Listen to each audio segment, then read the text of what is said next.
श्री शिवाय नमस्तुभ्यम। हम सबको पता है कि आज है 2 फरवरी यानी कि माघ अष्टमी के शुक्रवार का बहुत ही प्यारा सा दिन। और अगर आपको अपनी फैमिली में परिवार में बहुत सारी खुशियां चाहिए, आप ये चाहते हो कि हमारा पूरा परिवार हमेशा खुश रहे, तो आज रात में आपको एक चौमुखी दीपक, जिसको हम लोग शुक्र दीपक के नाम से जानते हैं, घर में जला देना। पूरा परिवार आपका खुश होगा, कभी भी उन्हें पीछे मुड़ के देखने की ज़रूरत नहीं पड़ेगी। तो यहाँ आज अष्टमी तिथि पे करने वाले 4 बहुत ही प्यारे से उपाय की बात हम लोग करेंगे, तो वीडियो को पूरा देखिएगा ताकि सारी चीज़ें आपको बहुत आसानी से समझ में आ जाए। ठीक है, चलो स्टार्ट करते हैं। सबसे पहले उपाय की बात करते हैं, जो कि हमें शुक्र दीपक को जलाना है। तो स्क्रीन पर देखो, एक बहन के हाथों में एक दीपक है। तो आपको भी क्या करना है, अपने घर में इस तरीके से आटे का दीपक बनाना। और लोग देखो, जानबूझ करके मैंने ऐसी फोटो लगाई है कि आप बिल्कुल कंफ्यूज ना हो। थोड़ी सी बड़ी बत्ती बनाया करो और आपको एक कोने से लगाना है, दूसरे कोने पे ले जाना है, और दूसरी बत्ती को एक कोने से लगाना है, दूसरे कोने तक ले जाना है। कुछ इस तरीके से लगा दिया। अब आपको क्या करना है, इसमें डालना होगा घी। इस दीपक के अंदर घी डालोगे, अभी इसको जलाना नहीं, घी डाल देना। और आप इस दीपक को लेके जाएंगे आपके घर में, या फिर आपके घर के आसपास में कोई शमी का पेड़ हो, ठीक है, उस शमी के पेड़ के पास में जाएंगे। उस चौमुखी दीपक को शमी पेड़ के नीचे रखेंगे। शाम के टाइम पे प्रदोष काल में रखना। रखने के बाद में आपके पास में जो दीपक है उसकी 4 की चारों बत्तियों को जला देना। ठीक है, जला देना। और जलाने के बाद में आप ले लेना 2 लौंग। ठीक है, लौंग लेना, और आप अपनी परिवार की अच्छी कामना के लिए, उनके अच्छे भविष्य के लिए, उनकी तरक्की के लिए आप उस 2 लौंग को परिवार का नाम और गोत्र बोल करके इसी दीपक के अंदर डाल देना। चौमुखी दीपक जो आटे का होता है, जो हम लोग शमी पेड़ के नीचे लगाते हैं, उसे शुक्र दीपक के नाम से जाना जाता है। तो आप क्या करेंगे, उन 2 लौंग को डाल देना। जब यह दीपक ठंडा हो जाए, ठंडा होने के बाद में आपको वहां पर बैठ करके महामृत्युंजय मंत्र का जप करना है, कम से कम 1 माला, है ना। अब यहां पे आपके लिए थोड़ी सी दिक्कत की बात बता दूं कि अगर आपको महामृत्युंजय मंत्र ठीक से याद है या फिर पढ़ लेते हो देख करके, कहीं से थोड़ी बहुत भी गलती नहीं होती तो आप महामृत्युंजय मंत्र पढ़ना। लेकिन अगर आपसे थोड़ी बहुत भी गलतियां होती हैं तो महामृत्युंजय मंत्र दीपक के बुझने के बाद मत पढ़ना। 2 मिनट तक वहां पर बैठ करके श्री शिवाय नमस्तुभ्यम का जप कर लेना। ठीक है, करके देख लीजिएगा इस उपाय को। शुक्रवार की अष्टमी तिथि है, माघ का महीना है, पूरा परिवार आपका खुश रहेगा, कभी भी लाइफ में उन्हें पीछे मुड़ के देखने की जरूरत नहीं पड़ेगी। ठीक है, समझे आप। तो यहाँ पे हम लोगों ने पहले उपाय की बात कर ली है। आगे बढ़ते हैं अब इस वीडियो में हम लोग अपने दूसरे उपाय की तरफ। और ये जो दूसरा उपाय है, ये होगा दर्द की समस्या को दूर करने के लिए। ठीक है, वो दर्द चाहे आपके सर में हो, चाहे आपकी बॉडी में कहीं पे भी होता है, बहुत ज़्यादा परेशान हो तो आप इस उपाय को ज़रूर करेंगे। ठीक है, समझने की कोशिश करेंगे। यहाँ पे आपके पास में 2 ऑप्शन होते हैं। ठीक है, पहला ऑप्शन तो आपके पास में है लौंग, और दूसरा ऑप्शन आपके पास में है गुड़ की डलियाँ। कितनी लोगे, या तो आप 7 लौंग ले लो, ठीक है, और अगर लौंग नहीं मिलता तो आप 7 गुड़ की डलियां ले लो। दोनों नहीं लेना है, या तो लौंग ही लेना है या फिर आपको 7 गुड़ की डलियां ही लेनी है। ठीक है, दोनों में से कुछ एक लेना और लेके चले जाना कहाँ पे, महादेव के मंदिर में। ठीक है, मंदिर में ही अब इस उपाय को करना है, घर पे नहीं कर सकते।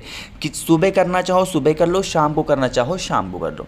अब महादेव के मंदिर के पास पहुंचेंगे और महादेव के शिवलिंग पे कहीं पे भी जो 7 लौंग लिए हैं या फिर जो 7 गुड़ के टुकड़े लिए हैं उनको रख देना। अब यहाँ पे जब रखोगे तो यहाँ पे एक दूसरे नाम लेकर के रखना होगा, धूमावती माता। नाम में लिख दे रहा हूँ थोड़ा सा, कौन सी माता, धूमावती माता का नाम लेकर के आपको उन 7 गुड़ की डलियों को या फिर 7 लौंग को वहाँ पे रख देना है। विनती करोगे भगवान शंकर और माता पार्वती दोनों से कि हमारे घर में इस तरीके से समस्याएं हैं, ये घर का इंसान है जिसको दर्द की समस्या हमेशा बनी रहती है, आप इसकी दर्द की समस्या को दूर कर दें। प्रार्थना करेंगे। प्रार्थना करने के बाद में महादेव से विनती करेंगे और इस कामना से इन 7 गुड़ की डलियों को या फिर इन 7 लौंग को उठाओगे कि आप इसे औषधि बना दो, जिससे हमारी दर्द की जो समस्या हो वो खत्म हो जाए। ठीक है, प्रार्थना कर लेना। और उसके बाद में इसको उठाएंगे और आपके घर में जिस भी इंसान को बहुत ज़्यादा पेन होता है, बहुत ज़्यादा दर्द होता है, उस इंसान को 7 दिन के अंदर उसको खिला देना है। जो 7 गुड़ की डलियाँ लिए हैं उसको एक ही दिन में मत खिलाना, एक एक करके सुबह के टाइम पे जैसे ही वो सो करके उठता है तुरंत घर की चौखट पे खड़े होकर के उसको धूमावती माता का नाम लेकर के खिला देना। उसकी जो भी दर्द की समस्याएं होंगी, जो भी पेन होगा उसकी बॉडी में, वो धीरे धीरे ख़त्म होना स्टार्ट हो जाएगा। बहुत ही स्पेशल उपाय है। इस उपाय का नियम बहुत ही डिफरेंट है और वो नियम है कि आप इस उपाय को सिर्फ और सिर्फ अष्टमी तिथि पे ही कर सकते हो। किसी और दिन करोगे तो इस उपाय का कोई भी लाभ आपको नहीं मिलने वाला। ठीक है, समझे? तो यहाँ पे 2 उपाय की बात हमने कर ली है। आगे बढ़ते हैं इस वीडियो में हम लोग अपने तीसरे उपाय की तरफ। तीसरा उपाय भी बहुत प्यारा है, इसके क्या फ़ायदे हैं बताऊंगा, लेकिन जल्दी से कर दीजिए वीडियो को लाइक, और जिसने अभी तक चैनल को सब्सक्राइब नहीं किया तो जल्दी से चैनल को सब्सक्राइब करेंगे। ठीक है, चलो अब बात करते हैं इस तीसरे उपाय की। तीसरे उपाय के लिए हमें 2 चीज़ों की ज़रूरत है, लेकिन उससे पहले समझ लो इस उपाय को करने जाओगे तो फ़ायदा क्या होगा। इस उपाय के फ़ायदे बस एक ही हैं और वह है धन संपदा, यानी माँ लक्ष्मी का वास अगर आपके घर में नहीं होता, बहुत ज़्यादा परेशान हो गए हो, घूम रहे हो इधर उधर, तो आपको क्या करना है, लेना होगा कमल गट्टा। कितनी लोगे? 1 कमल गट्टा किसी भी पूजा पाठ की स्टोर पे बहुत आसानी से, बहुत ईजिली आपको मिल जाएगा। कमल गट्टा लेना, साथ ही साथ आपको एक फूल भी लेना होगा। सफ़ेद फूल होना चाहिए, कोई भी फूल मत लेना, कोई भी एक सफ़ेद फूल लेना। इसको लेंगे, तांबे के लोटे में जल भरेंगे, जो कमल गट्टा आपके पास में है उस कमल गट्टे को जल के अंदर डाल देंगे, फूल को जल के अंदर नहीं डालेंगे, और लेके पहुंच जाएंगे महादेव के शिवलिंग के पास से। मन हो मंदिर में करो, मन हो यह उपाय आप अपने घर पे भी कर सकते हैं। ठीक है, समझिएगा, जो एक सफ़ेद फूल आपके पास में है उस सफ़ेद फूल को महादेव के शिवलिंग के ऊपर समर्पित कर देंगे, कुंद केशवर महादेव के नाम से।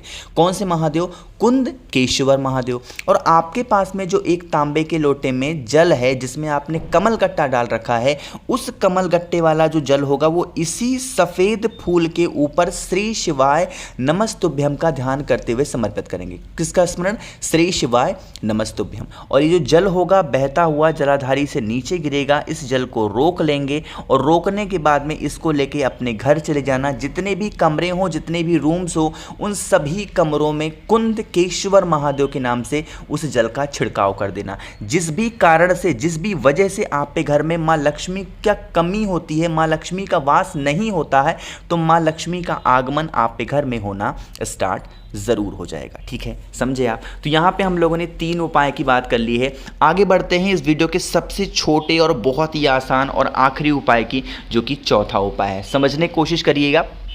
सबसे पहले समझ लो कि अगर इस उपाय को आप करोगे तो फ़ायदा क्या होगा। काफ़ी ज़्यादा लोग परेशान हैं, भैया हमने ये व्रत कर लिया, वो व्रत कर लिया, हमारी कोई भी इच्छा पूरी नहीं हो रही है। तो अब इस उपाय को आप करेंगे माघ महीने की अष्टमी तिथि पे, जिससे आपकी सारी मनोकामनाएं पूरी ज़रूर होंगी। ठीक है, यहाँ पे स्क्रीन पे आपको बेलपत्र दिख रहा होगा, तो बहुत ही प्यारी सी, बहुत ही सुंदर सी आपको 2 बेलपत्र लेनी है। ठीक है, 2 की दोनों बेलपत्र कहीं से कटी फिटी भी नहीं होनी चाहिए, बहुत ही प्यारी सी सुंदर सी लेंगे और उसको लेंगे, साथ ही साथ तांबे के लोटे में जल भरेंगे। जल के अंदर आप चाहें तो गंगा जल डाल सकते हैं, नहीं है गंगा जल तो ऐसे ही सादा जल लेना और पहुंच जाएंगे महादेव के शिवलिंग के पास में। सुबह, दोपहर, शाम, रात कभी भी इस उपाय को कर सकते हो, बस वो तिथि होनी चाहिए अष्टमी तिथि। ठीक है, समझने की कोशिश करेंगे। आपके पास में 2 बेलपत्र है। ठीक है, 2 बेलपत्र में से जो एक बेलपत्र होगी वो माता अशोक सुंदरी के स्थान पे समर्पित करोगे। समर्पित करने का तरीका होता है, जो डंडी होनी चाहिए वो बाहर निकली हुई हो और पत्ती होनी चाहिए महादेव की तरफ। जैसे मैंने यहाँ पे लिख दिया, इसी तरीके से आपको करना है। जो दूसरी बेलपत्र होगी वो महादेव के शिवलिंग के ऊपर समर्पित करोगे, जिसकी डंडी होगी माता अशोक सुंदरी की तरफ और पत्ती का मुख होगा वो होगा आपकी तरफ। आपकी तरफ मतलब क्या है कि आपका फेस कौन सी दिशा में है? उत्तर दिशा। ठीक है, इतना काम समझ में आया। आपके जो लोटे में जल है उस लोटे का जल आपको समर्पित करना होगा माता अशोक सुंदरी के स्थान पे जो बेलपत्र समर्पित किया है वहाँ से, और जल की धार टूटनी नहीं चाहिए, यहीं से चढ़ाते चढ़ाते जल को समर्पित कर दोगे महादेव के शिवलिंग के ऊपर जो बेलपत्र आपने समर्पित किया है। ठीक है, और इस कामना से, जिस कामना से आपने इस उपाय को किया है, उस कामना का विस्मरण करेंगे, महादेव का ध्यान करेंगे, उनसे विनती कर लेना, उनसे प्रार्थना कर लेना। जिस भी इच्छा से आप इस उपाय को कर रहे हो ना, वो विश, वो इच्छा बहुत जल्दी आपकी पूरी होगी और आपको कभी भी लाइफ में कोई भी दिक्कत नहीं आएगी। ठीक है, बस एक ही चीज़ का ध्यान रखेंगे, जब जल को चढ़ाओगे माता अशोक सुंदरी के ऊपर, तो जब यहाँ से चढ़ाओगे तो जल की धार फिर शिवलिंग के ऊपर चढ़ाते टाइम टूटनी नहीं चाहिए, क्योंकि अगर टूट गई तो फिर उपाय आपका खराब हो गया। तो इस चीज़ का भी ज़रूर ध्यान रखिएगा, है ना। कोशिश की इस पूरी वीडियो में हमने आप सभी को बहुत ही प्यार से, बहुत ही अच्छा समझाया है। वीडियो पसंद आती हो तो लाइक ज़रूर किया करिए। कुछ पूछना रहा करे, नहीं समझ में आया तो नीचे कमेंट सेक्शन में पूछें। जितने भी भाई बहन मेरी इस आवाज़ को पहली बार सुन रहे हैं, अचानक से चैनल पे आ गए हैं, चैनल को सब्सक्राइब करिएगा। और अगर आप लोगों में से किसी को भी मुझसे फ़ोन पर बातें करनी है, मैसेज बातें करनी है, तो आप हमें इंस्टाग्राम या फिर फेसबुक पर भी फॉलो कर सकते हैं, जिसके लिए सर्च करना होगा द नेचुरल प्लैनेट 108। श्री शिवाय नमस्तुभ्यम।